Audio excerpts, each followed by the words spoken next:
Hello and welcome to the Rona Rants, episode number 13. I'm your host, Bernardo, and today we have a special guest. Of course, all of our guests are special, but this one is even specialer. And it is my friend Yegor, also known as Jay. Hello. Hello. Hi, yeah, I'm Jay. You can use my real name, but I think it's easier for most people to just call me Jay. But I'm happy to be here. Nice to have you, man. We have a pretty big schedule today. A lot of things to talk about. Great, I love it. I'm actually a bit worried about the time here because I think you have a lot to say and a lot of very interesting content. But before we get into that, I think it's important to tell everyone a little bit about yourself. Where are you originally from, and what's your story? Like your initial story. Right. I guess briefly speaking, I was born technically in the Soviet Union, but in Ukraine.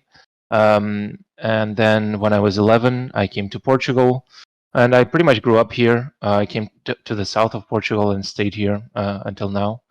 And yeah, I mean, my life was here pretty much. So I'm Portuguese. I no longer have Ukrainian nationality. Mm-hmm. I'm a Portuguese citizen, and also I traveled a bit, and I think we'll focus a lot on that. Yeah, for today. sure. Yeah.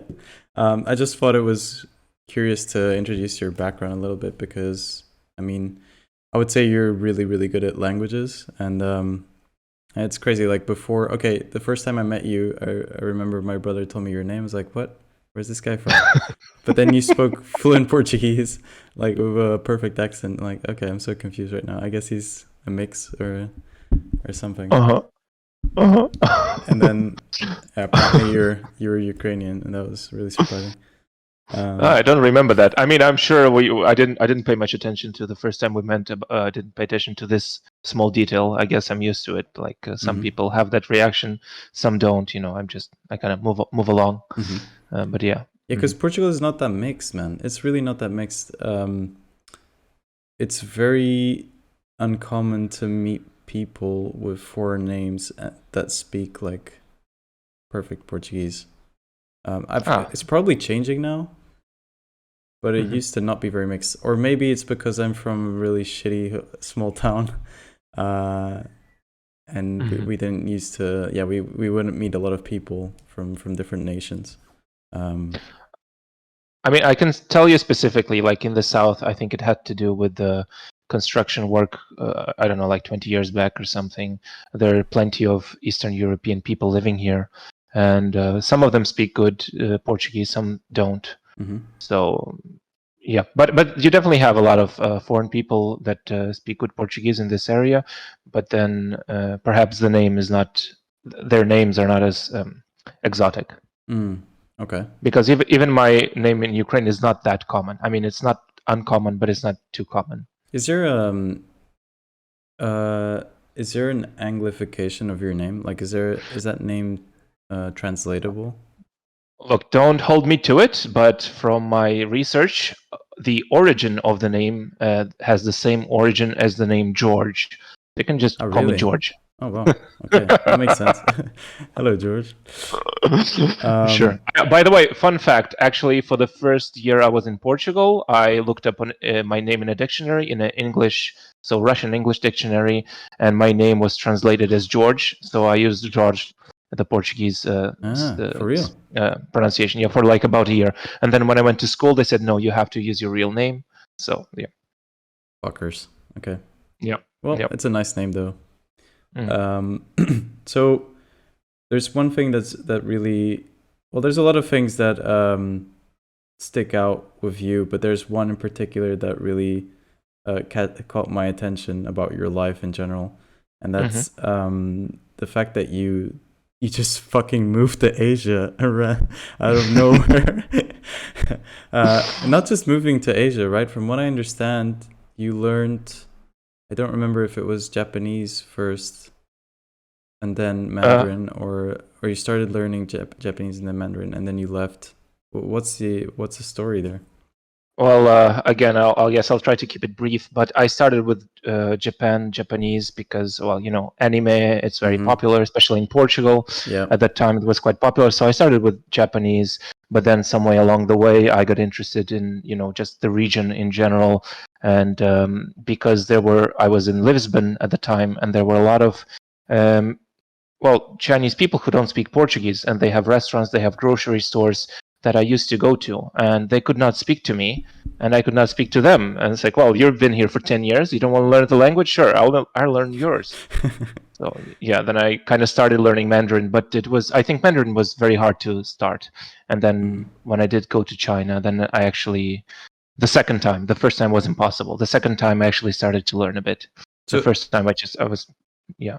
so you first started with Japanese, but then what was the language that you focused the most on, or that you think you can speak the best? At the moment would be, well, you mean from the Asian languages would be Yeah, Mandarin and from the Asian Japanese at languages. the moment.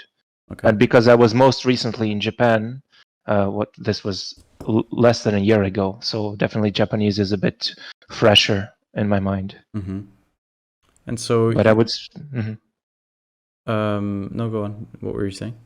Yeah, but at some point they were almost the same, But yeah, I'd say because Japanese is more fresh, it's Japanese now. My memory is a little bit foggy now because I don't remember to which country you moved to, like the first one that you moved to. Was it Sure. Japan? Oh, move to as in to live, right? As in to live, even if for a short period of time. Oh no. Well, I visited Japan. That was my first big travel. I stayed for 3 months. I don't consider that living. Yeah, But the that's first true. time I actually went somewhere to live was China, and I China. stayed for about. So it was a total of 6 months. But I had to leave after 3 months because of a visa. I Mm-hmm. left. I came back. So that was 6 months. I actually lived there. The second time I was actually like fully working and renting an apartment and stuff. So the last period of 3 months. And then where I actually think that I really lived was in South Korea for a year when I did Oh a working wow. holiday. And then the last year it was Japan for a working holiday, 1 year as well. Mm-hmm. Okay, Yeah. So that was kind. that's a lot of experience though. Yeah. I'm trying to think of like what because okay, one thing I need to preface our listeners is that Yegor has or Jay has done like he's worked in a lot of different fields, but I want to talk about that a bit later. Um, right now, I'm mostly curious about like how was your experience in China, Japan, South Korea? Like, what are the things that the highlights, I would say, like both good and bad. How was it first in China? Like Oh. the first bam, I'm in fucking China. Oh damn. Oh damn. I need to. I didn't. I wasn't prepared for this. I need to think back. Yeah, But no worries. Take your okay. time. The first time. Okay, then I'll give some context. The first time I went to China was it was just a short trip. So it was a tourist visa Mm-hmm. for 3 months, I think, and it was using a workaway. So I worked in a sort of a startup that was trying to sell sea slugs, sea cucumbers. Okay. And I was helping with the promotional aspect of it. A white face in China is not very common, so it's Uh-huh. good to sell stuff. So it was mostly my role was to go to events and then show my face and then give out some meals that they were promoting. And I also helped to package them and transport them. But my main thing was to just pretty much selling the product with my face. And that was it was a sort of a startup, as I said again. So we were in a house. It was an apartment for up to, I think, 4 people. It was 4 foreign people, and we were co-living. And then we were like on a Chinese street, so we would go outside and then have some local food and stuff. And That's cool. I mean, I would. The time when I went to China was already aware that there might be some things I did not like. So, Oh, my really? mind was open to some negative and positive experiences.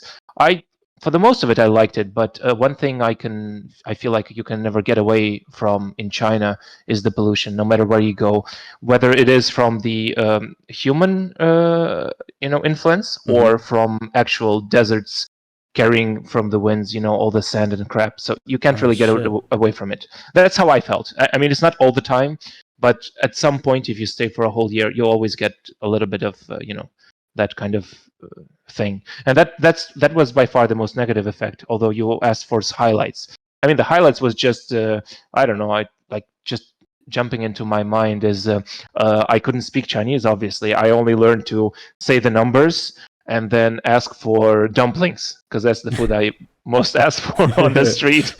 Yeah. I just came there and I asked for like so they had different dumplings, and they asked like pork or what was it, eggs or tomato or whatever. I don't remember anymore. But the thing is, when the way the Mandarin language works is that it's a tonal language, so different tones have different meanings. And so when I ask for dumplings, the guy always looked at me funny for like 3 seconds before he understood, oh wait, I'm selling dumplings. He's actually asking for dumplings. But the thing is, imagine you're selling me, you're in your shop, and I just come over to you like, hey, can I sleep? Yeah. So because people that the word don't know, like it's so easy to fuck up in a tonal language, right? So to someone that's not used to it, it sounds like you're saying the same word. Yeah, and I'll tell you exactly how it is, but finish up. Yeah. No, it's like, yeah. Imagine you have one word, right? Like ba or whatever. Then there's like some slight variations to the A sound, and you think that you're hearing the same word, but to them it's not the same word. It doesn't have the same meaning. It's 4 different words. And I've heard that that's the challenge with Mandarin and Cantonese. Yeah, I think that's the biggest barrier in the beginning. Once you're past that barrier, you're good to learn the language. But that barrier takes a while to get into because it's so out of our comfort zone for us. It's just we don't understand the way it works. But going back to the dumplings thing, I come there and I say I want dumplings, right? And dumplings would be this specifically is boiled dumplings, so in water would be shui jiao. But when I went there, I couldn't do this at that time, so I just said shui jiao, and shui jiao is sleep. I said I want to sleep. So that example was actually real. Yeah, that's exactly what it is. So, okay. But I didn't know how to say it politely, so I just said I want. So that would be 我要睡觉. But what I should have been saying was 我要睡觉. Yeah, but anyway, you can hear the difference now that you're saying it. You can hear the difference. But it's very slight. But it's if you're not aware of it, and good luck doing it yourself on the first try. Yeah. But anyway, that's like what comes to mind, and then obviously the communication issues, because at that time it was very difficult. So you only spoke Mandarin. You wouldn't speak English, or would you try a mix? Oh no, where I was working, so with the promotion and stuff, some people spoke English because I couldn't speak Mandarin, and I tried to learn some basic stuff at the time, but that was really difficult. I thought I could jump in and learn like quite a bit in 3 months, but that was naive. Like you need to get the tones right. Only then can you actually learn the language. Okay, I see. Yeah, for Mandarin. So, what are the things about the culture that you liked? Like, what was fun about living there? Or where did you live, actually, more exactly? Oh, at that time, I was in Beijing, so the capital. I wouldn't be able to tell you the specific region. I don't remember. That's fine. But it was in Beijing. Okay. And I guess not too far from the center, whatever that is. I don't know. I mean, I think Chinese people I felt that they were fairly direct. And well, I wouldn't say easygoing, but they don't have any sort of issues to say things. Like they're not shy. I felt they were quite straightforward. I like that, and it was easy to understand each other in terms of getting things done. Not as in terms of language, obviously, but in getting things done. I thought they were very practical. Yeah, I felt that way. And I started playing badminton in China, and I thought it was super cool. It was so awesome. You have like these old ladies and old guys. They're super good at badminton. I remember, like, look, I'm not a good player, good badminton player, but I'm young. I can move fairly quickly. And I remember I was in China. This was a different time, but I was in China playing against a 78-year-old lady, and she kicked my ass. Really? Yeah. Yeah, and the thing is, she barely moved because I didn't have enough technique to be able to make it difficult for her. She just stood almost in the same place, and I scored a lot of points, but she just made me run all over the place. I was sweating all tired, and she was just chilling in the middle. Like, oh, God damn it. Were you brave enough to try table tennis or ping pong? Oh, I tried it. It was I felt it was much harder for some reason. I don't know. I feel like That's badminton very was more technical. accessible. Yeah. I felt badminton was more accessible for me. Mm-hmm. So I didn't try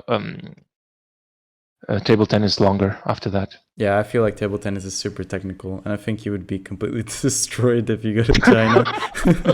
Yeah. I mean, I tried against an old guy, and it's like, he just showed me a bit. He explained to me what I should and shouldn't be doing, but yeah. And another thing, I mean, I felt fairly welcomed. I mean, Really? most people were curious. Beijing, maybe not so much, but when you go a little bit off somewhere else, people are more curious Mm-hmm. because it's less. It's not common to see foreigners. Mm-hmm. So yeah, and they have they're very welcoming if you go to someone's house, if you're invited for a meal. And I was invited for again. This was not on this first trip, but for they have the Chinese New Year, and I was invited to a work colleague's parents' house just for a meal. And the parents were very nice, and people very relaxed and just curious about what's out there in the world. Because to be fair, China is fairly closed. They don't know much about. They don't have much outside perspective. Yeah, that's the problem of a really, really big nation. With high industry, then you don't really give a shit about the rest of the world. I wouldn't say don't give a shit, but I think there is some. I mean, this is my opinion, but I think there is some control from the government. They want people to be focused on their own country, which is fair, right? Which is fair. But then but it also has an upside. I mean, if you're a foreigner traveling there, you probably would have interesting conversations, given that you can speak to the person, because few people speak English. And you probably don't speak Mandarin, right? You're asking me? No, I'm just saying you as in general. The person, the viewer, the traveler. I was gonna ask, because like this smoke screen or the pollution, was it that bad? Like, would you need a mask to walk around, or did it actually affect you, like your breathing, or? I think it affected my mood more so than my breathing, because I think when I was there, it wasn't that bad. But there are days or if it's a couple of days together, I think winter is worse. I don't know how it works. I think the wind doesn't move around or something. Or maybe it's summer because of the dust storms from the deserts or whatever. I don't remember. But yeah, like because it is also hot and humid. Then when it's humid, if the air is humid, then you don't sweat that much, so you always feel hot. But then if the air is also dirty, you feel very sticky. So that's something you definitely felt, or I definitely felt. Okay. And I didn't like it. I didn't have like coughing issues or anything like that, but maybe I didn't live there long enough. I did see people with like proper gas masks and stuff, like on bicycles. You're like a full on, you have like from movies or something, like security mask. Like, but it's not common. The full gas mask. Wow. Yeah, but it's not common. It's just like this one guy, But any other culture shocks from China? Well, it's a difficult question, because I tend to kind of get into the culture and consider everything the norm fairly quickly. Okay. So it's kind of hard for me to be able to tell you now. I've heard that in some smaller cities, I don't know if it's bullshit, so please correct me if not. But in some smaller cities, some people that I've talked to have reported seeing like kids just like, pulling down their pants, pulling down their pants and just like taking a shit in the middle of the street. Yeah, that's a very good point. That's exactly how it is. Yeah, mostly if you're a kid and you're, I don't know what's the age limit, but I guess up to 3 years old or something. If you gotta go, you gotta go, and you just go wherever you are. Pretty much, you just go slightly to the edge of the road and you do what you gotta do.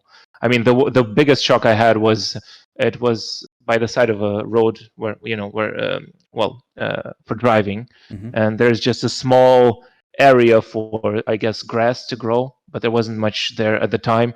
And there was just a parent wiping his kid's ass because it just pooped. It was like a really young kid, and that was a bit much for me. But again, this is not an everyday day thing, Yeah, right? of course, Although of it is course. common, Yeah. but it is common. If you go to parks, Uh-huh. it's not uncommon for a kid to go pee in the bush. But that's okay. That's Yeah, well, fairly normal in the West, at least. yeah, but one thing which is not, was a little shocking for me. I'll try to paint a picture for you with words. Okay. Which is it would be a parent, right, with a very young child. So they would hold the child against their chest, right, with the child's back to their chest, and then hold them by their legs up, sort of in a crouching position, Okay. and then they would just let it spray. Oh man, what? Why? Yeah, this was no. because I guess it's convenient. I don't know. I saw this and that was a shock for me. All right. Yeah, so just let the kid pee like that. I don't know, but again, this is not an everyday thing. It's just something I saw once. Because now I think your viewers are gonna, or listeners are gonna, like, oh, this is how it is in China. It's like, no, it happens. Oh, everyone in China shits in the middle of the. Yeah, please don't think that way. It's not. No. That's not how it is. It's only for kids, and not all the time. I think one country that I'm, of course, I think most people would be interested in hearing more about, me included, is Japan, because of anime. Sure. Was it as you expected? Yeah, I basically it's the same questions, but for Japan. I'm curious, like how it was from your perspective. Was it like you expected? Was it very? Were there some things that shocked you? How was it being there? Right. Well, that's a bit of a loaded question because I went to Japan twice. Once for 3 months, and that was my first ever travel to abroad, so to speak. So at that time there were shocks because I did just it's just the first time I travel abroad, period. But then the second time, which was fairly recently for the year, I think I had a little bit of more mature perspective, and then I mean, I wouldn't say there were culture shocks, but there were things that I guess affected me in a way that's maybe I'm not too happy about it, but okay. But there are always trade-offs. I mean, specifically, I was working in a sushi restaurant with Japanese people and mostly Japanese customers, and so but I don't know if this is a fair comparison because I never worked in a big organization anywhere else. So it was a fairly big company, and they had several restaurants, and the way that communication went was always from top to bottom. So there was not much feedback going from the bottom layers of workers up. Okay. And I felt this as a negative thing personally, because you cannot. There are certain operational aspects you cannot improve upon because these aspects are only dealt with by the people on who do the daily stuff, which was my case, and it's hard to get it to someone on the top to make a change about it. So that I didn't like that. But again, I'm not sure if this is because of Japan or because of the company I worked for, or because this was the first big company I worked for. Because obviously, on a bigger company, hierarchy is more important. Yeah, of course. I would expect that from Japan, though. I think Germany used to be a lot like that, very hierarchical, very traditional, follow a top-down approach always. Although Germany has been changing a lot recently. Yeah, it doesn't surprise me that a company would be like that in Japan. But I think in Portugal it's still a lot like that, though. In some companies, I've never worked in Portugal, but I've heard that. Yeah, again, probably because it is a big company. That was one of the effects. Sorry, just give me a sip of water. You can say something. Yeah, sure. What about the positives? Because I guess I was a bit trying to fish for negatives, but I'm curious about positive stuff. Like, what was cool about living in Japan, for example? Right. I mean, I think things generally, you can expect things to work generally. Yeah. I found that I was going to work. I was working at night, and so if I went to work, it was around 5:30 p.m. And then I saw there is some construction being done on the street. By the time I come back, it's finished. Like I would come back around 2 or 3 a.m. Yeah, you and told me this sometimes before. and sometimes I would be coming back from work at 2 or 3 a.m. and I saw there was like a problem with the lights or with the piping on the street, right? And I saw people making reparations in the middle of the night, and then next day when I went to work, it was done. Yeah, in Portugal So that I takes felt 3 weeks. Just to change a pothole takes 3 weeks. yeah, so I felt like that was a really good thing. I think they're very community based and they get things done as a community. Especially if you have things to take care of in the office, for administrative regions, documents, whatever, for your registration, that kind of stuff. I really liked it. First of all, there are a lot of people, so obviously that helps. So because you have a lot of customers coming in, you also have a lot of people working there. And if you go to the office, it would probably be staffed by like 15 people at the same time. And the way it works, you have separate sections, right? Which is normal. You go to your section, there's a person at the section there. They take you in and say, oh, what do you need? And they figure out what you need. They take your documents and they give it to someone else who's in the back office to take care of it. And they give you a receipt and you wait for that person to finish. And then in the meantime, you just go take a seat. You have your ticket, waiting for your turn while someone is in the back office taking care of your stuff. And then the next person comes in and can speak to the receptionist again for that section. So I felt it was very much, it was much more effective. Yeah. Much more efficient. So, and then when your turn comes, your ticket lights up and you speak to the person who took care of your documents, or maybe they give it to someone else to give it to you. So I really liked that aspect. It was really good. I felt it was very accessible, even though maybe I didn't understand this stuff because it was very complicated, right? I mean, Of course. although I spoke Japanese, this is complicated stuff in any country. Bureaucratical level. Yeah. Exactly. And I felt it was so good. It was so fairly easy. I really, really liked that. And but of course, I had to speak Japanese. It wasn't like if you just speak no Japanese, you would be, you would not be lucky at all. You can't use any English. Yeah, it is very difficult to find English support. I think that would be a big negative. Which what I felt for me, it was a good thing because I wanted incentive to learn Japanese, but I can see very easily how that can be a huge issue for someone who does not speak Japanese. Right. And especially, you want to talk about negatives. They're very behind on banking.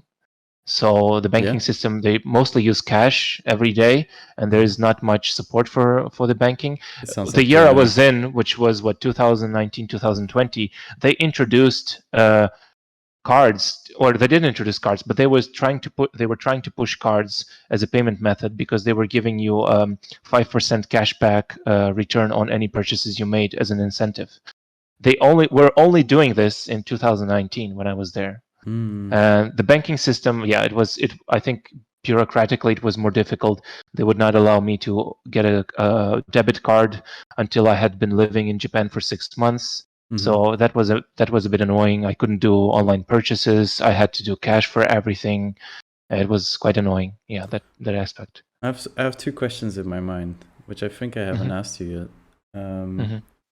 And one of them is, did you feel any discrimination there for being a foreigner? Or do you think you felt it? That's an interesting question. I think unless it's very overt, it's hard to catch those things in Japan. They're very formal, very cold, very distant. If you don't know the people well, and so in a day-to-day interaction, you probably wouldn't notice it unless someone wants to be a dick. And I think that is a bit of a negative. That people are generally very formal. It's hard to have like close friendships. It's very, very distant. Very even among Japanese people. Do you think? Yes, yes, it's very performative. There are certain unspoken rules of how to do things in an interaction. So some things, like, unless they were told to me, I wouldn't realize. Or for example, it's common to like give presents in certain points in time. I'm not very familiar with that, but it's if someone gives you a present, you're supposed to give one back at some point later. If you don't, it's like you're ending the relationship. You're signaling the person that you're ending the relationship or something like that. But there are very specific things that I'm not fully aware of because I didn't run into it. And also because you are a foreigner, sometimes they understand that you don't get it. But isn't there tolerance for like foreigners? Like, can't you play the foreigner card? Oh, I don't. Oh yeah, of course you can. But then if you overdo it, then I'm sure you will get the the weird eye or something. Because I tried to fit in. I tried to do things as the local people do.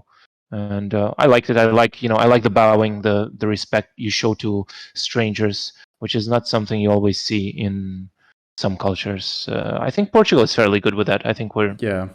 fairly courteous with strangers, but then of course they do it very formally. But what I don't like about Portuguese as a language, or rather languages that have, let's say, courtesy, is that it's really strange to jump from the formal to informal. Like that there's like and there's a lot of gray area. For example, with your uncles and aunts, this wildly depends on the family. But like in my family, on one side we're supposed to treat our aunts in the third person, you know, like really, yeah, to address them in the third person, which is common in Portugal if you want to be formal. For those who don't know, and then on the other side of the family, we treat them in the second person, and like sometimes I confuse the two, and and it's just weird, man. It's just weird, and I feel like it in a way I like it because of the respect thing. It's nice for strangers, but at the same time I hate it because I feel like it creates an invisible barrier that shouldn't be there. Yeah. It's hard to befriend people. I guessing in really Japanese it's even worse, right? That must be like 10 times worse. Yeah, it is. Well, not worse, but there are more aggravated specific rules. Like there is a specific register for how to speak in a very formal situation, and I would not be able to understand that register for the most part. So I was lucky. Like the sushi restaurant is fairly casual. People speak like fairly normal. They're a bit more polite, but it's not the highest like formal register. If you do that, I won't be able to understand. Like it's so the words are much more. They're made much longer, and they have different like conjugations, and it's like I don't know what's happening anymore. It's like completely different words, completely I lost you different verbs, and then I cannot do that in Japan. It's like nope, sorry, I'm out. Sometimes I had to ask people like, sorry, can you speak like specifically in the administrative regions, right when I was taking care of my documents, sometimes I had to ask like, excuse me, could you speak casual like Japanese or something, normal Japanese, because I don't understand you. Because this is a service, right? This is a service. So they have to do very formal, and sometimes I couldn't understand. I had to ask them, please use regular Japanese, like casual Japanese. Okay. Yeah, that makes sense. Yeah. Damn, dude. I think the formal one is called keigo. So the Japanese is keigo. Okay. So I said, sorry, you please don't use keigo, just use normal futsu. Okay. Japanese, because futsu is normal, right? Okay. I needed that because I wasn't able to communicate in that register. Yeah, it makes sense. It must be really difficult. So I guess this is a shock, right? In a way, this is a shock. Yeah, my second question was about another thing that I've seen in vlogs and stuff, and it's dating. How is it like dating with like trying to date Japanese people? Like, did you try? I've heard that it's really, really weird. I tried to meet some people, but I think one important thing to note is that I was in a kind of weird schedule, and it was difficult to meet people in general, not just ladies, just having friends in general, because I was working night. So I finished work at around 2 or 3 a.m. So then I get home at like 4. So, I sleep until the afternoon the next day. And then I usually worked weekends. So it is very hard to find time that works with other people to meet them. At some point, I did go to a speed dating event because why not? Why not? I can go a little bit into detail about that. It's very fascinating because this was special. All in Japanese. I'll get to that in a moment. Okay. But this was special because this was foreign men and Japanese women, right? And it was through a website. I don't remember how I found it, but it was through a website. And then it has 2 sections: the English and the Japanese. The Japanese is for the ladies. The English is for the men.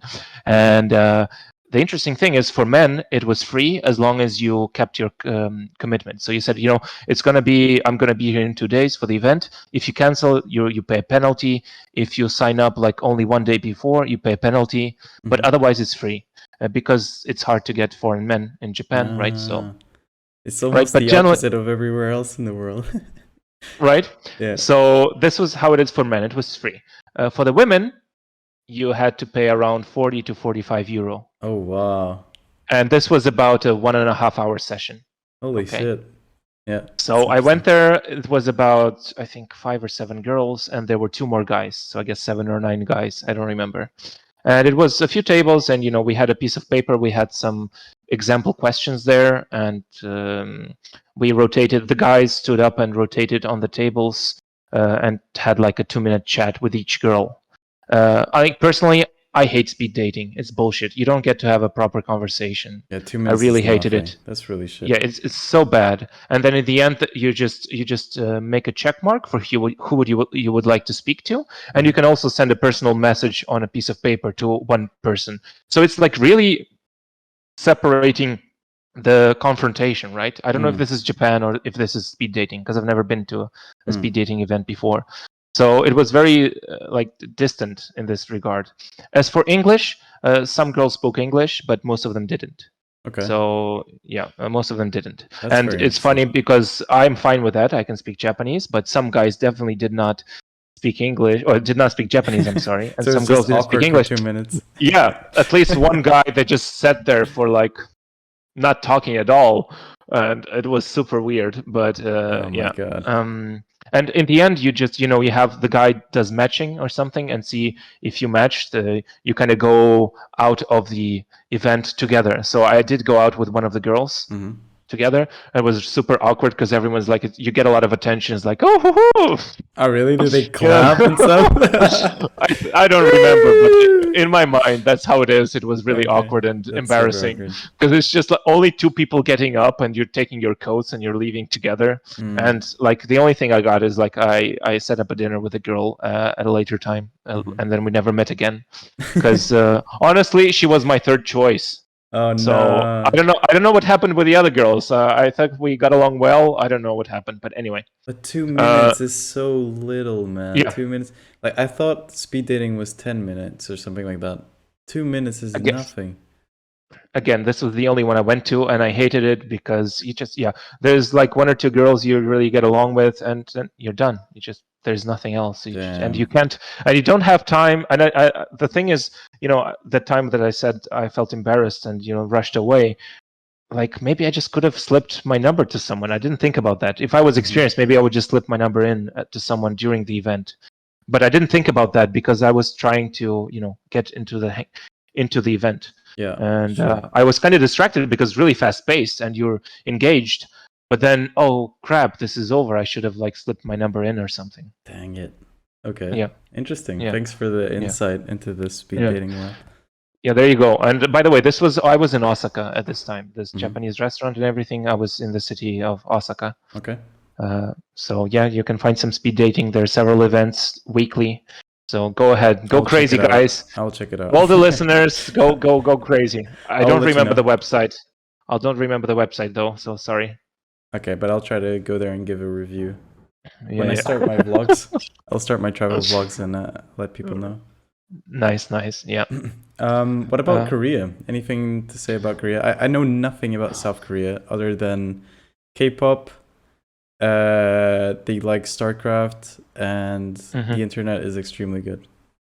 Yeah, all good points, all fair points. I would like to add that whenever I was in China, Japan, and Korea, during my stay, I wanted to stay and live there. And one issue was always a long-term visa. So there was no choice for a long-term visa for me because I did not finish my university degree.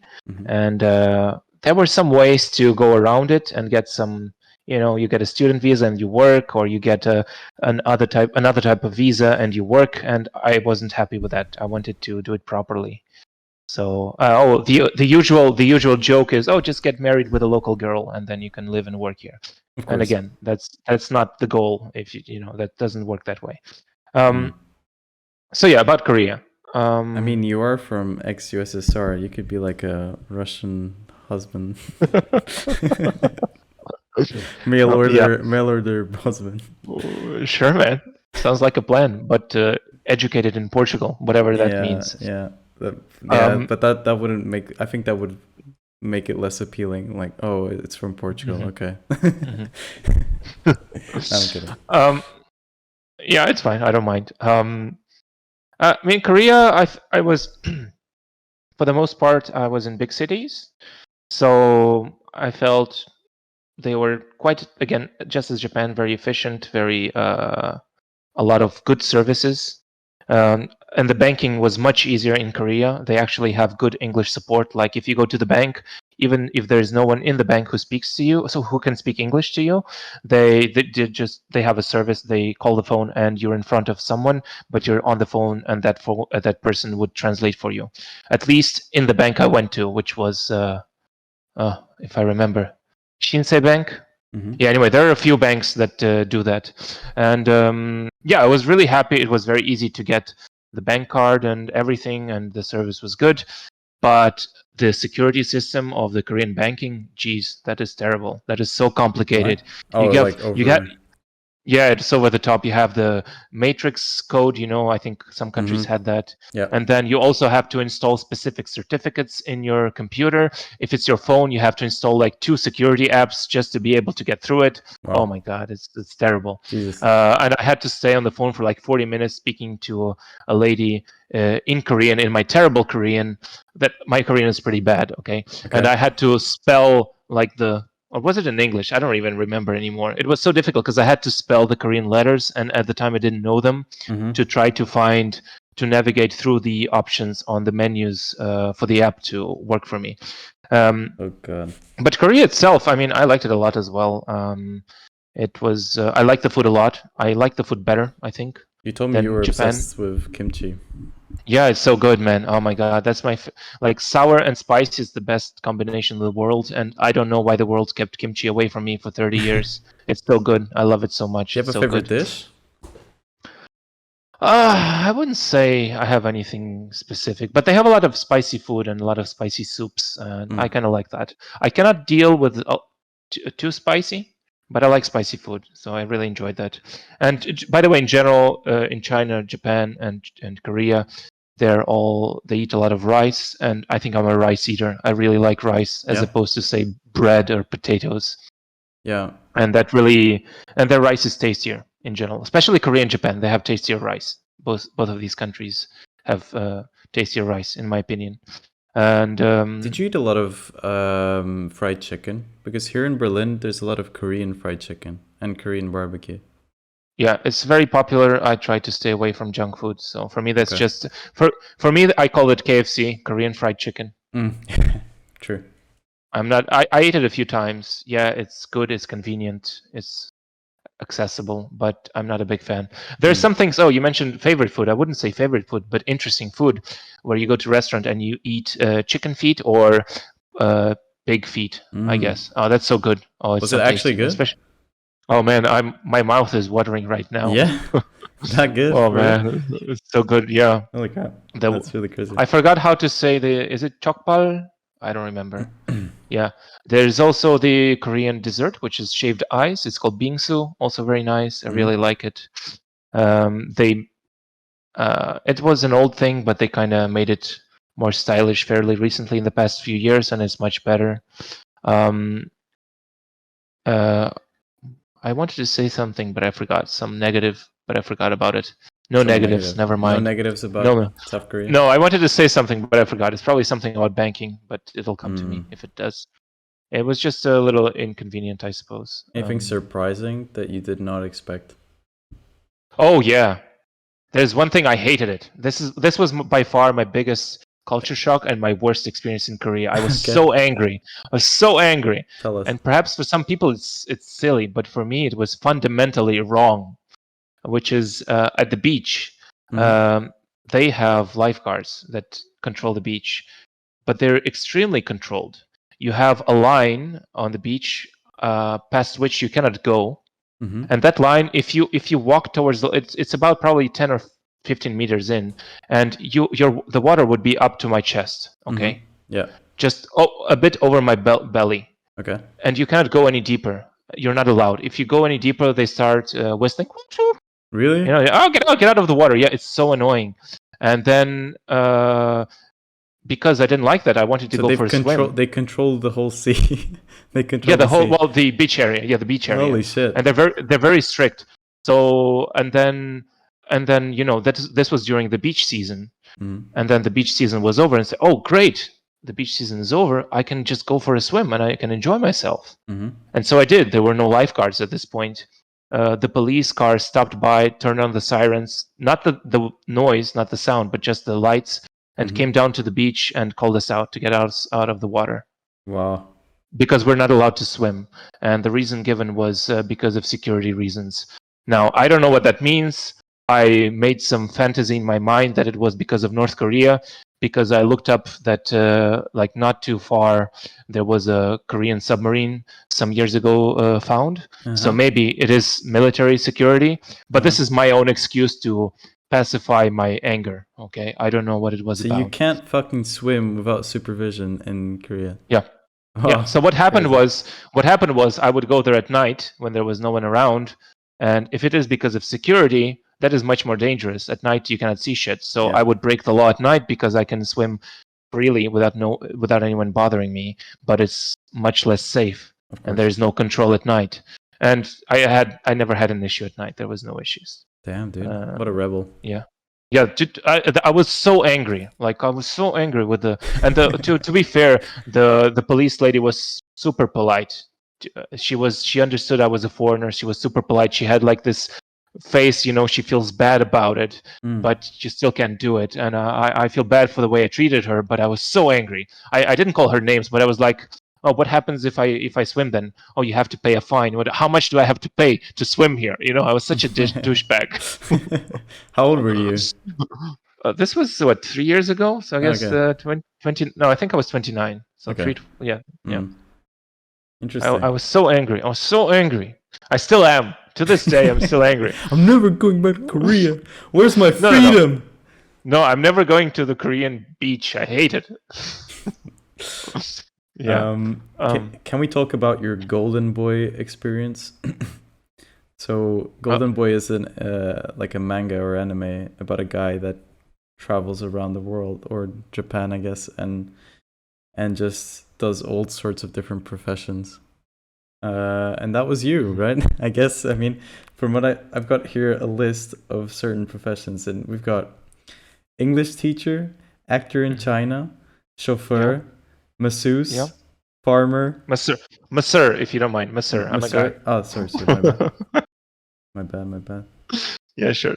Masseur, farmer, durian farmer, I guess, or durian salesman. Seller, yeah. Waiter, working at hostels, unloading trucks, aquaponics, dishwasher, I guess. Dishwasher. There's a bunch of others, but I just kept these ones. I don't even know where to start. There's so much content here. Okay, I guess I'll just give a little context. So first of all, you mentioned Golden Boy, which is a Japanese anime, which is a guy who dropped out of university and took on his bicycle and just traveled the world and did different jobs, and he was learning life through his travels, and he would make notes in his notebook. So I think the analogy is good, although I was not on my bicycle and I was not taking notes. But I definitely did travel to different countries and try different professions. Most of it was through a volunteering website, which is called workaway.info. Okay. So that's where you usually work in exchange of accommodation and food. There, it depends what your arrangement is, but that's the basic idea. And so this is what I used for the most part. And initially, and then with teaching English, I was actually paid because I took a course to do that. So but where to start? Let's start with English. Yeah, I've got like a list. So how was it? You taught English where? Was it in Japan? Right. So I took a course in Portugal to teach adults English, which was a CELTA course. Okay. And then the first country I went to after I finished that was China. That's So I China. taught English in China. The biggest, How was that? I guess, the biggest market for teaching English in China are children. And I did not have special training for children, which was a bit hard for me. I think I'm much better now, but in the beginning it was very difficult. And I still don't think I'm quite good to teach young children. When I say young children, it's like 3 to 4 years old, okay? This That's requires really special young. that requires special training. But I taught from 3 to up to teenagers, I guess 14, 15, and in China. Mhm. And I mean, it was fine. By the way, that's where the name Jay came from, because I did Right? not want to give my real name, which was very difficult for kids to pronounce, and also because I gave them my Chinese name, which is Gao Xiang, but they Gaoxiang. did not. They said, no, no, no, you're an English teacher. We want you have to have a foreign name. Uh, So after some negotiation, I wanted a simple one-syllable name, and they said, "What about Jay?" And okay, let's do Jay. I mentioned some other name at the time, but they said, "No, we already have one of those." And so anyway, I just stuck with Jay, and I've been Jay for like 3 years now. okay. And I like it. It's fairly easy to pronounce. Mhm. Sorry, I got lost in that story. China children. Yes. I personally don't much like teaching children, and not because they're children, but because most of the time the customer are the parents and not the children. So the parents want them to learn English. The children generally don't want them to learn or don't want to learn English by Yeah, they don't themselves. want to learn in So general.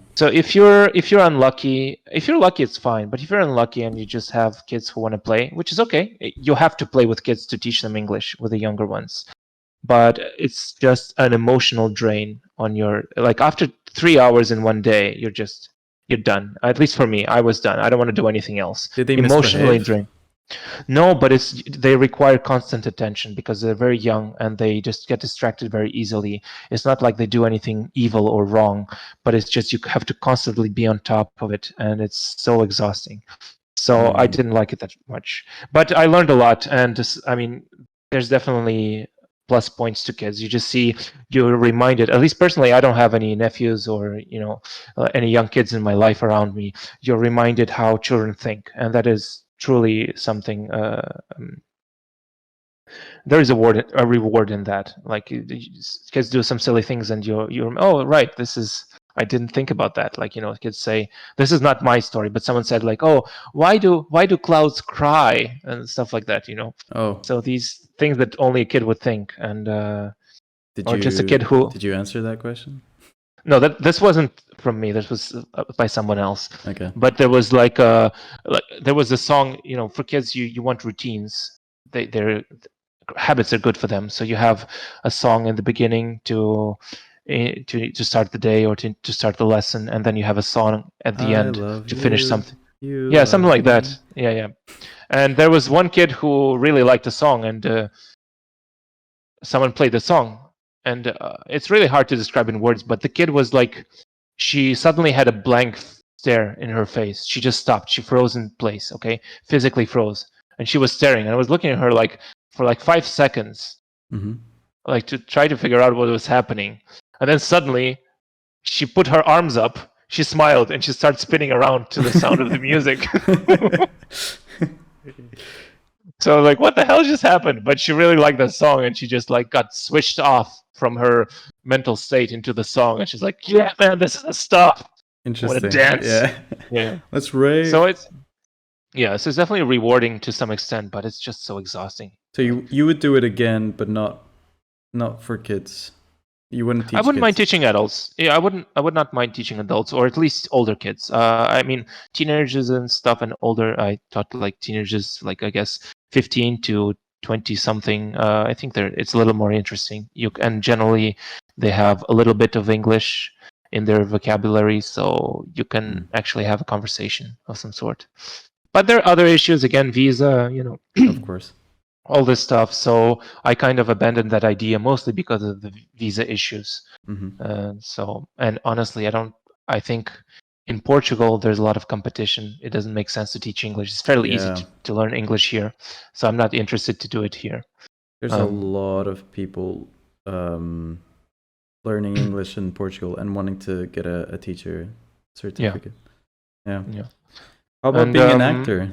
Like, let's talk about okay, being an actor in if I China because just that's crazy. you tell me how we are on time, but I'll just briefly say because I also taught English in South Korea. That Okay. was to older kids, and I kind of liked it better. It was nice. I had some creative freedom in how to plan my lessons. Okay.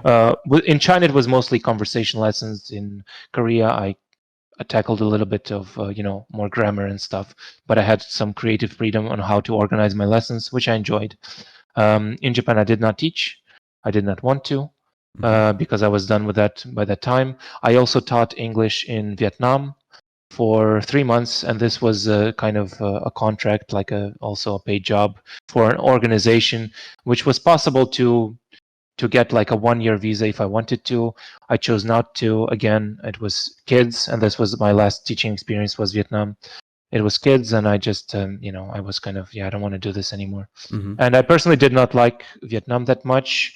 I don't like the city. The nature, the villages are great. I love it. I don't like the city. I feel like there's a lot of motorbikes. It's very noisy.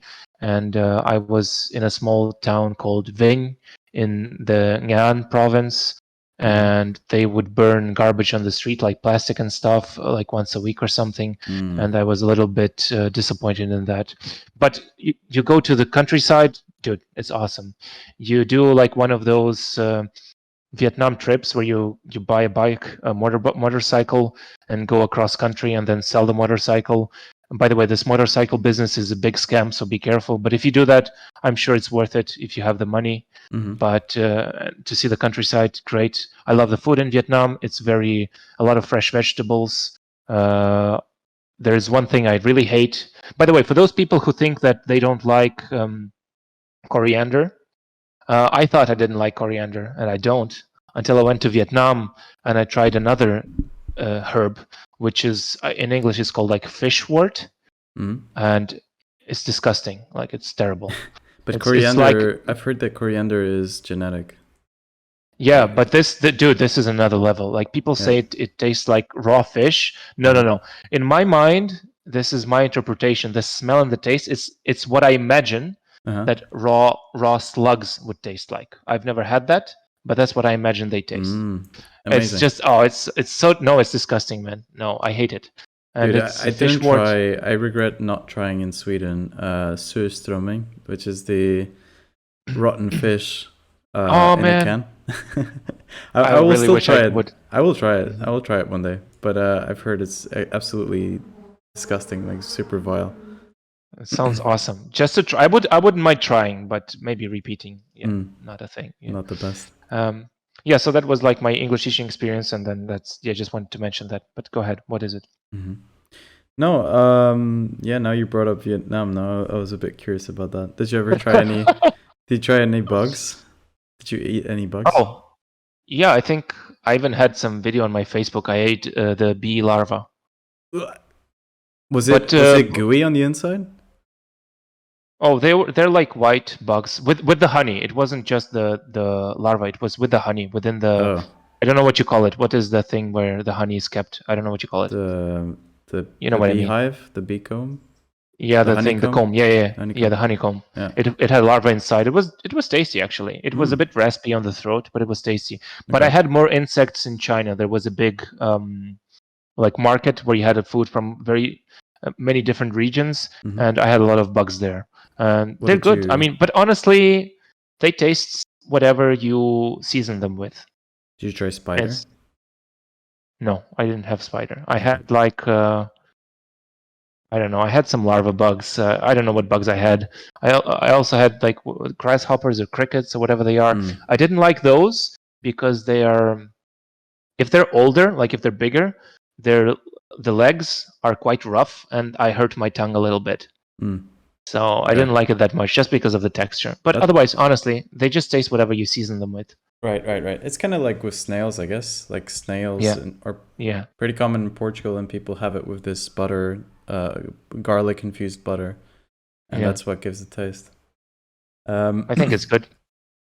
Tell us about being an actor in China. Actor in China. What happened there? Right. Well, I was looking for odd jobs because my teaching was not, it wasn't full time.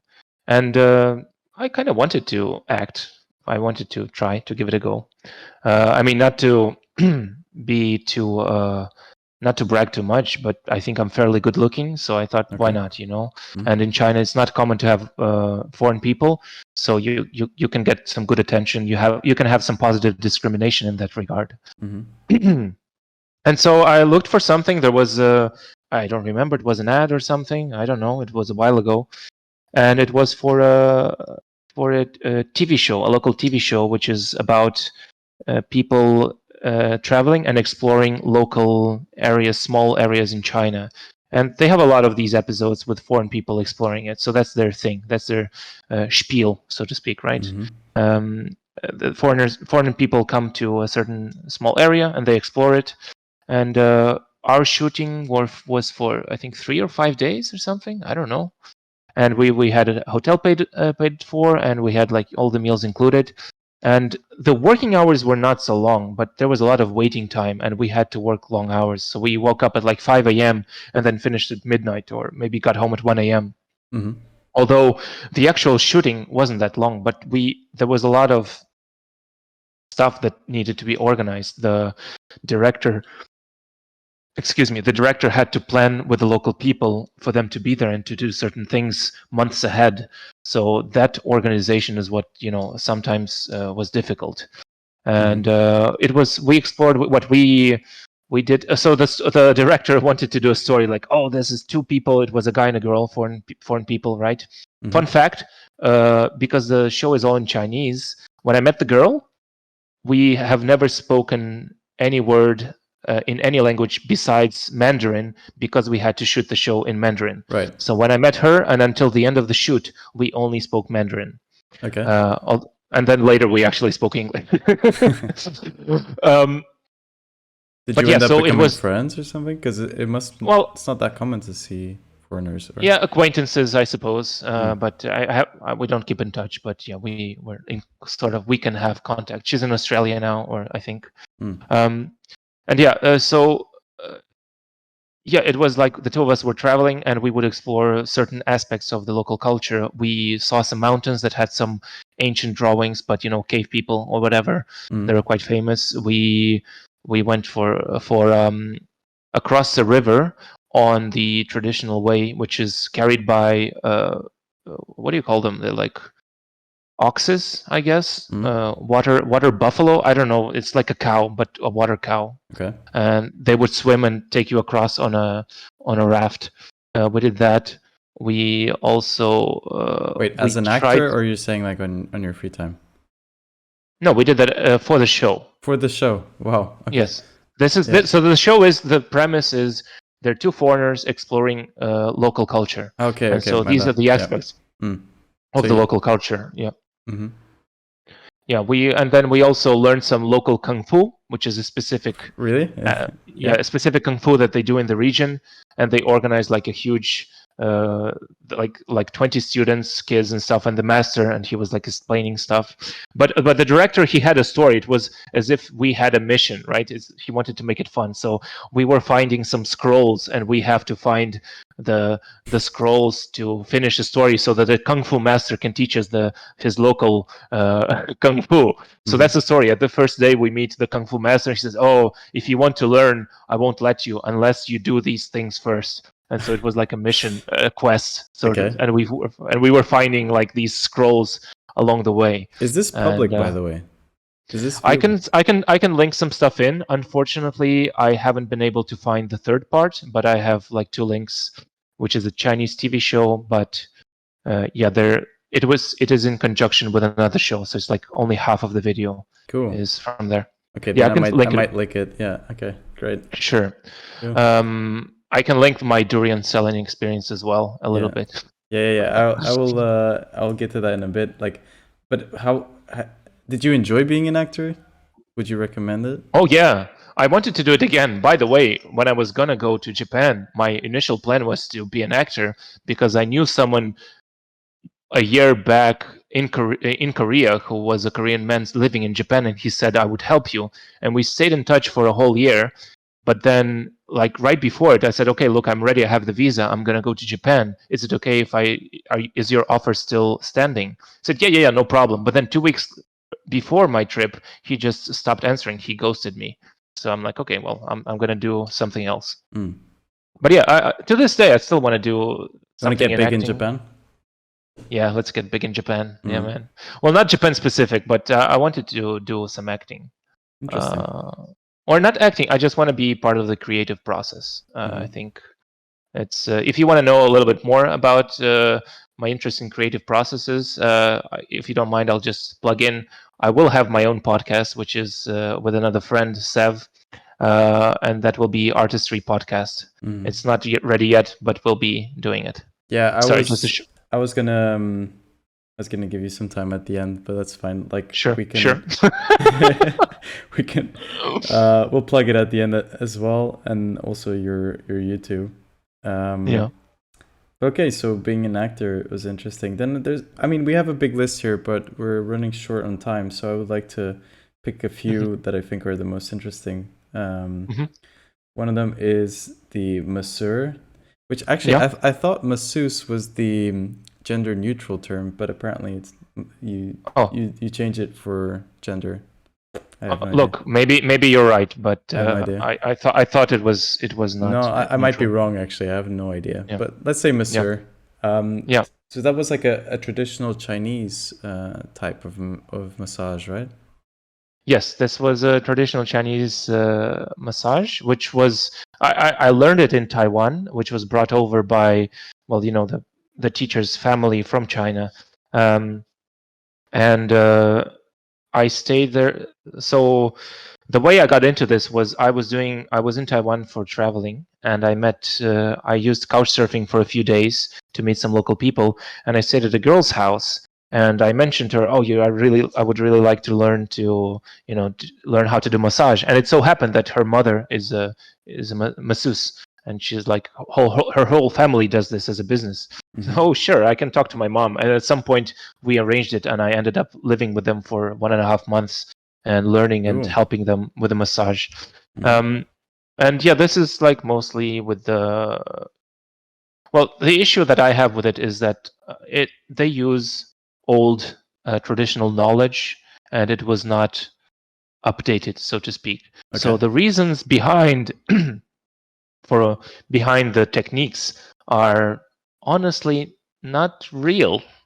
I mean, because that's that's the best explanation they had. But it's mostly like about the energy, your chi, and how the energy flows through your body and stuff like that. And so after that experience, I'm a little bit on the fence as to what benefit does it have. Although I do think it has a benefit, but perhaps not the way they explain it.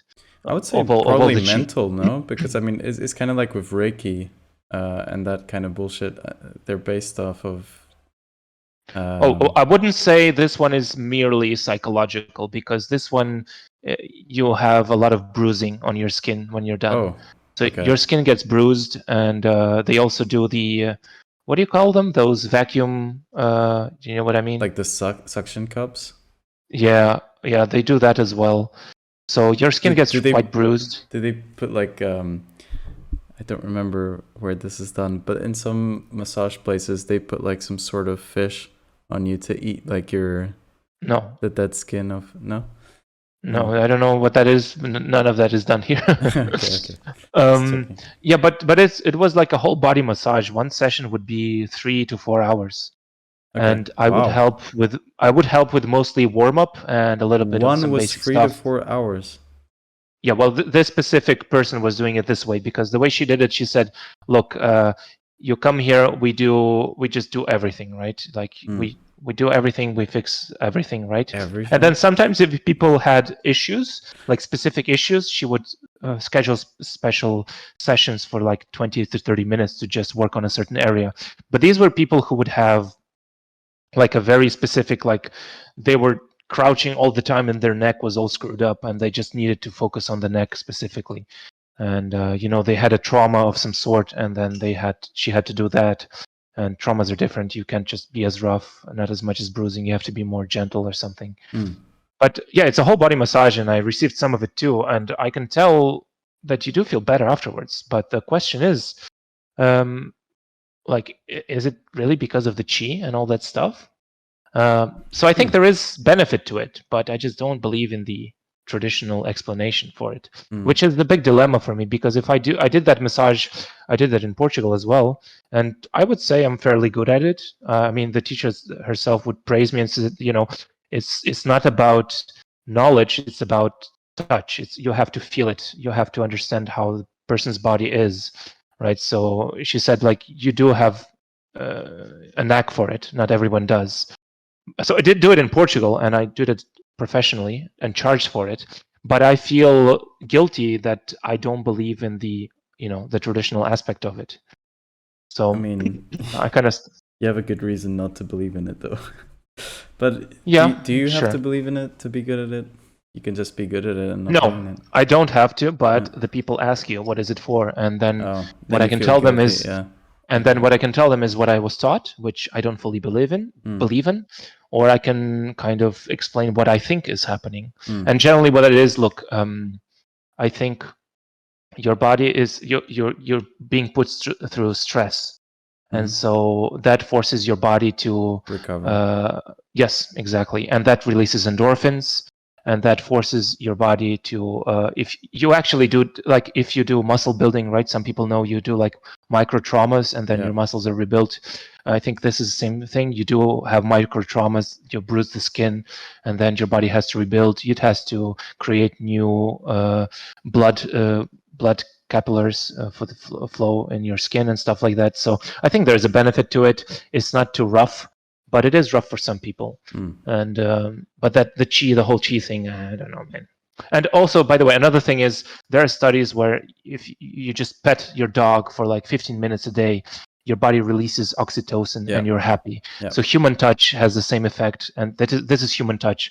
Another thing I think very beneficial of the massage is, in our society, most people don't touch. There's very little hugging.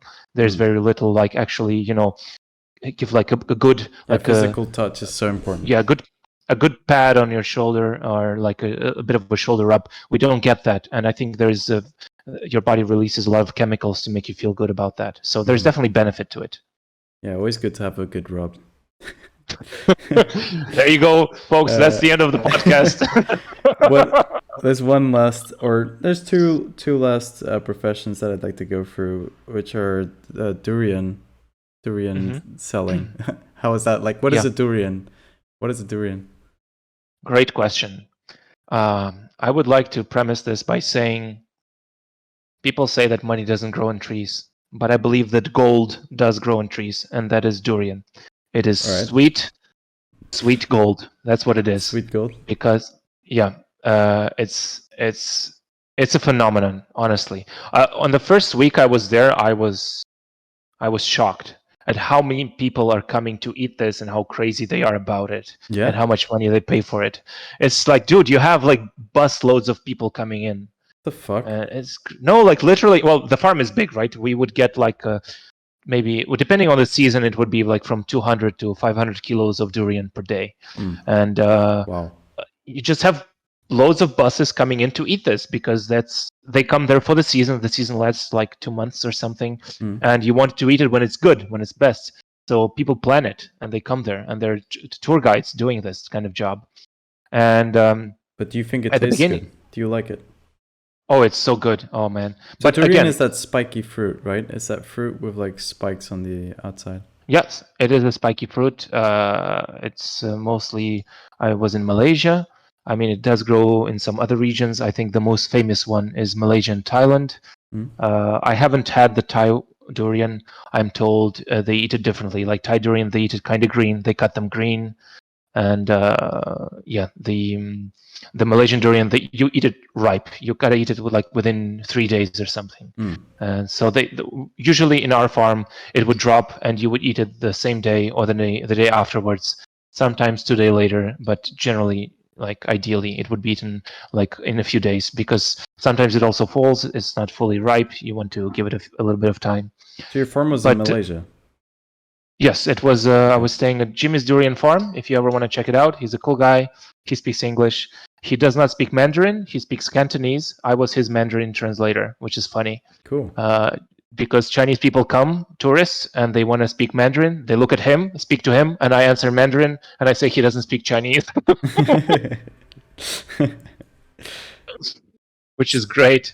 But yeah, in the beginning, I didn't sell Durian. I just helped to open them up, which is fun. I really liked it. It was super fun. You just hack it with a sword or something like that? Yeah, man. Machete? Yeah, you have a small like a butcher's knife, like the large butcher's knife, and you just chop it in. You want to chop it in a certain aspect. You don't want to cut through it. You just want to crack the skin and then open it up. And dude, it's so good. But then there are a lot of types of durian, just like you have a lot of types of apple. And I wouldn't say I like all types of durian. The most famous one is Musang King. Okay. Which is the most famous one in Malaysia. It really is one of the best ones. I also like Tekka. Tekka is very good. Okay. It's not as popular, but it's also delicious. And then there's another one which is like D24, also fairly popular, but I don't like it that much. But yeah, Musang King and Tekka, yeah, very good. D24 does not sound like a type of. It sounds like an experiment. The thing is, they have a classification for all durian types, but not all of them have popular names. So D24, I don't know if it has a name, so it's just known as D24. Like Musang King is also like D196 or something.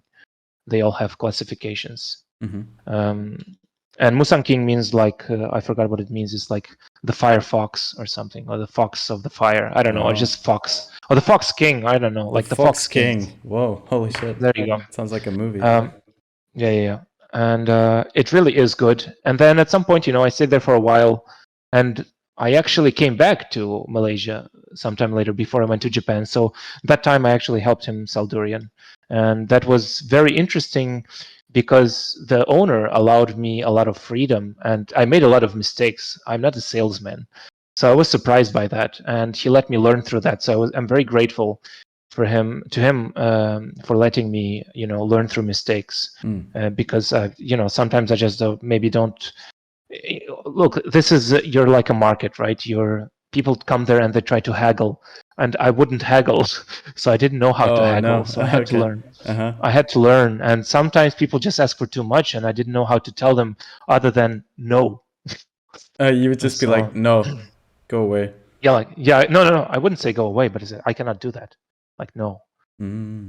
Okay, but did you learn I at some point to haggle? I had this. Yeah, well, of course, I'm much better now. I wouldn't say I'm an expert, but I'm much better now. Dude, there was one lady. This was like, she was. I don't know what it was, but I said I can't do that, and she said you can.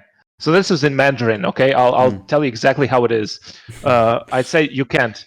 Can't is 不可以, and she said can 可以. And so she told me this like 5 or 6 times, staring at me, thinking that just by repetition I would submit. So the conversation was like 不可以. She's like 可以, 不可以, 可以, 不可以, 可以, 可以. She said like 5 or 6 times. Like, lady, I'm sorry, I didn't know what else to say. She's an expert. Yeah, and but yeah, anyway, but it was fascinating just how popular it is, and it really is good. And I was spoiled because I was on the farm. I wouldn't say literally, but could pretty much eat as much durian as I could. And if people who have ever eaten durian in Malaysia hear this, they'll go crazy. Yeah, because it's like a delicacy, or. Dude, Musang King costs about like 40. I think, was it? I forgot the price. It was 45 ringgit. I think that's about €9 per kilo, depending on the season. So €9 per kilo, but that's the whole fruit. The actual edible part is like 30%. Okay. Or maybe less.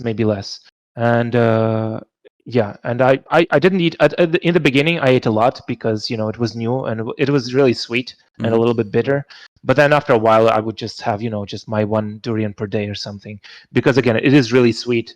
I don't think it's good to have durian every day all the time. Yeah, for sure. So, but I would have like maybe one or half a durian a day in the end, and yeah, I'm happy with that. I don't think that this is for like a month and a half. I hope that everybody whoever listens to this and has been to Malaysia or is Malaysian is super jealous. But Jimmy's Durian is quite good. You should check it out. Jimmy's Durian Orchard. Jimmy's Durian. Yeah, Jimmy's Durian Orchard. Okay. The last one, aquaponics. Yes, What is this was what are also in Malaysia. what is aquaponics? Yes, this was also in Malaysia. So aquaponics is a combination of aquaculture and hydroponics. Aquaculture is raising fish or seafood in an artificial environment, and hydroculture. Oh, sorry, yeah, not hydroponics is when you grow vegetables and fruit, mostly vegetables, I think, in artificial means, and just usually without soil. It's with water only. Well, and nutrients, right? And so aquaponics is a combination of the two, whereas you have two systems which are coupled, and there's treatment in the middle with bacteria and stuff. Whereas you have fish, you feed them, you grow them, or you can have, I don't know, crabs or whatever. I think it works with anything. We had fish, and their feed, they feed, they excrete ammonia or whatever. I don't know. They excrete some stuff. I forgot the technical terms, but it's nitrate, or there are different aspects of it.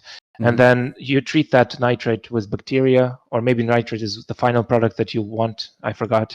And that after that water is treated, that is then carried over to the plants. They feed on it, and then it circles back into the fish tanks. The water that is already depleted of nutrients. And so this way you have a closed system that is supposedly very, resource economical to grow fish and vegetables at the same time. It is more complicated than simple hydroponics or simple aquaculture, because in hydroponics you generally just dump the water away. You load it with chemicals, and you dump it through the vegetables, and it goes out and it's wasted. But in this case, you have to circulate it, and because it's circulated, you have to be careful with controlling levels of certain chemicals, because you have different number of fish, you have different vegetables. It's not going to be perfect, and so it is difficult to control that. Sometimes you have to adjust, you have to add some calcium or whatever. Sometimes you need to add minerals, or that kind of stuff. It's such a specific thing. Like, I've never heard about it before. I think there is an issue with it, which is financially speaking. At the moment, aquaculture and hydroponics are much more efficient. They're more developed, and again, you just dump chemicals in. This is not as efficient because you have fish that you feed, and then those nutrients are going into the vegetables, and you have to adjust some chemical levels a little bit. But this is a complicated system. Just you need to run bacteria tanks to transform the water, and there's a lot of in the system. There's a lot of complications, and although it is, I think there is a proof of concept, it has not been scaled in order to be financially efficient. But I think there's a good argument for it. And you use about, I think it was you just use 3% of the water, as opposed to the hydroponics. Like if you do hydroponics, like all your water is dumped away. But in this case, the water is recirculated. You just need 3% of the total water to grow the same amount of vegetables. Cool. Yeah, it is really interesting. And dude, this was just a one-man show. Okay, he was supposed to have a partner, but he didn't, so he was looking for help. And it was fascinating because he learned everything on his own. He just dude, he didn't have any degree on that stuff. He just studied it for years, and he did it.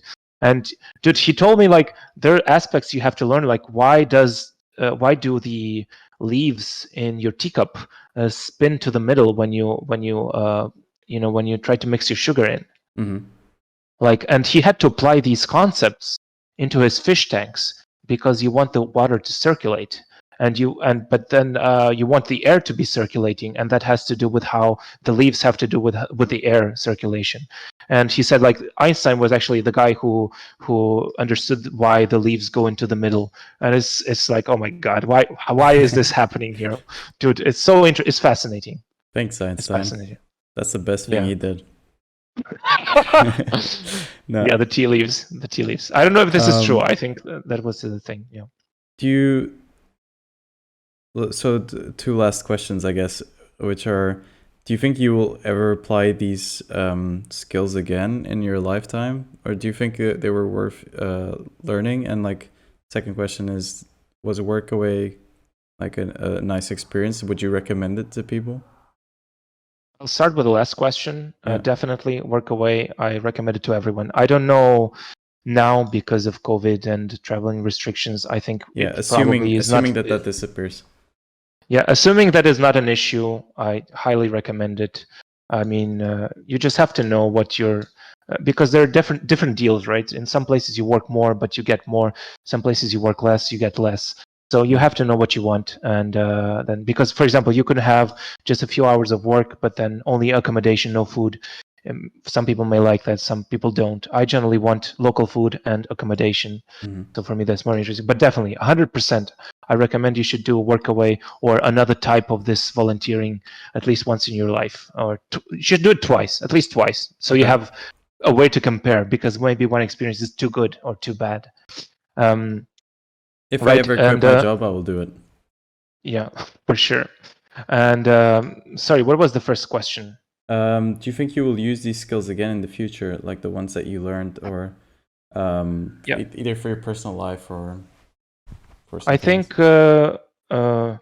specifically no, but I think generally yes. Like I think some aspects of these experiences they have already been helpful, and I don't mean specific to the to the activity I had, but just for the fact that I'm in a different country, interacting with people from different cultures, solving the issues of culture differences. I think those would be more beneficial. And then regarding the activity specifically, look, I think I'll keep an open mind, because recently I started working online, and it was because somebody who works for a company that I met in Korea while working for a hostel, their company needed a Portuguese speaker, and this was, and I met this person like 2 years ago or over, and we just kept in touch a little bit, but not really.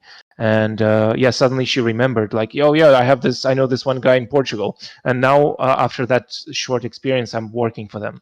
Cool. So man. keep your mind really open. Important. And also there's some professions here that I didn't even mention, like farmer, managing hostels, even doing the dishes. I'm sure you learned like some small skills there. Just efficiency, how to be efficient and really, really fast, and how much. I mean, you can always learn a lot of stuff from many professions. I think there's always value in trying a new profession, whatever it is you do, even if you think you're like carrying manure. I think it's worthwhile. It's worthwhile. I agree. But then you have to know what kind of conditions you're willing to accept, because I'm happy to do all these jobs, but perhaps I would not accept to be in a place so isolated that I have no basic sanitation, for example. So I stayed away from any kind of work that would be too far from that. I want to be able to take, like, a clean shower and like have my bathroom and stuff like that. But in terms of work, I'm happy to do almost anything, I think. Cool, man. That's really cool. So I guess we will end it here. Do you want to plug in your podcast now? Yes, sure. First of all, I'm really happy you had me. This was very fun. I'm happy you came. And my podcast is not ready, but it will be hopefully by the end of June. That is Artistry Podcast. You will find it later on Spotify and YouTube. What will it be about? Broadly about art and creativity. Okay. And I'll be joined by Sav, who you might know probably. And I'll leave some links for you just in my travels in China, and some videos, and perhaps to my blog or vlog that I tried to do in Japan. I will link to your vlog for sure. Yeah. I'll put all of these links up. That's it. I enjoyed this chat. I enjoyed my traveling, and I hope you guys get to travel soon. Yeah, thanks so much for coming, and I hope everyone learned a little bit from this. And thanks a lot, man. My pleasure. Have a good one. Bye-bye. Bye-bye.